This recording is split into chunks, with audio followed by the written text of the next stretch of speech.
This is a quick tutorial on Marketing Exclusive Listing Spreadsheet. You will learn how to create a custom marketing plan, see budgets and costs, and easily track and report your plan. We start with a new Google Sheet from a template.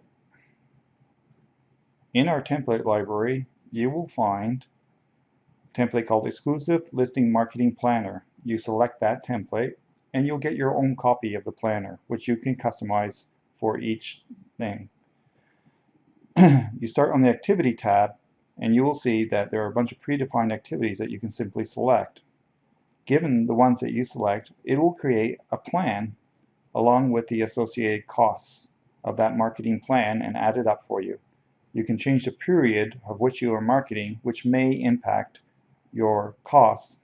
So if you do something for 9 months rather than 6 months, if the frequency may require more marketing costs. Jumping over to My Financial Planning. So in the marketing, we break up your costs over 3 equal periods. So you can track and prorate the cost and the value of your marketing over 3 periods.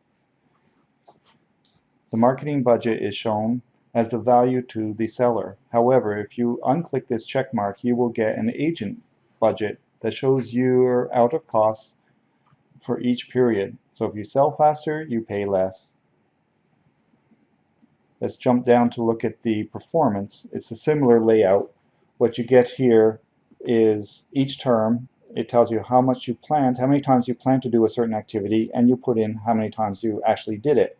This will change the percent done, which you can then use to show your supervisor or your seller how hard you're working to sell their property and that you're actually making real progress.